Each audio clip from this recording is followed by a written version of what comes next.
The civilizations that built the most durable trade networks and institutions in recorded history, Rome at its height, Byzantine Constantinople, 15th century Florence, 19th century Britain, shared a monetary pattern. Hard money preceded expansion. Debasement preceded collapse. That pattern has a cause, and it points somewhere. Rome's denarius was 90% silver in the 1st century AD. By 268 AD, under Claudius II, silver content had fallen to roughly 2%. In that same window, Rome's infrastructure stopped expanding, grain distributions became politically mandatory, and the legions began demanding payment in goods rather than coin. The debasement and the decline fed each other, but the monetary rot came first, and without it, the structural failures that followed had no mechanism. Alden traces this logic across 4,000 years of monetary history in Broken Money, not as a series of isolated collapses, but as a single recurring mechanism. When a monetary system allows supply expansion, the same sequence plays out: short-term spending, long-term extraction, and eventual systemic failure. The names change across 4 millennia of recorded history. The mechanism holds with a consistency that no competing theory has managed to explain away. The Byzantine Empire ran a hard gold standard, the Solidus, for over 700 years, from Constantine the Worse in 312 AD through the 10th century. That coin held its gold content with near-perfect consistency across dozens of emperors and centuries of war. Byzantine trade networks reached from Britain to China. The stability of the money was the stability of the civilization.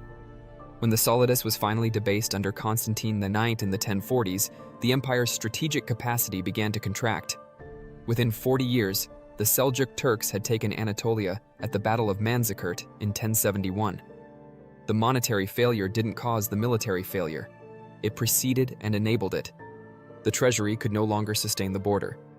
15th century Florence offers the same pattern in miniature.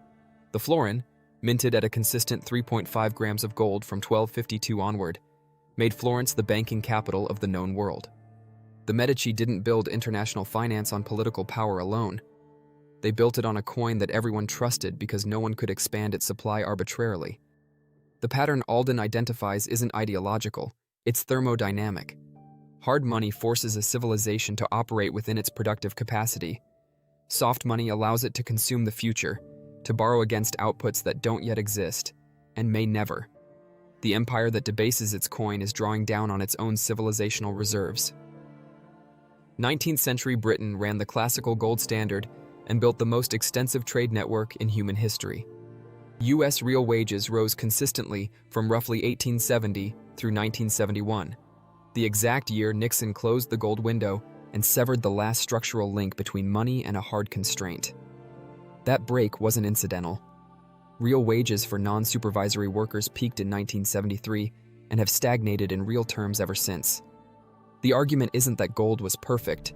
Gold had its own failure modes: centralization, confiscation, the inability to move across borders without physical transfer. Franklin Roosevelt's Executive Order 6102 in April 1933 made gold ownership illegal for American citizens. A hard money system that can be confiscated by decree is not ultimately hard. It is hard until it isn't. Bitcoin resolves the failure mode that gold could not. Its supply is capped at 21 million, not by law, not by treaty, not by institutional restraint, but by cryptographic architecture that no government can rewrite. In self-custody, it cannot be confiscated at scale. It moves across borders invisibly. The hardness is not a policy. It is a property. What history consistently demonstrates is that civilizations do not fail from choosing money that is too honest.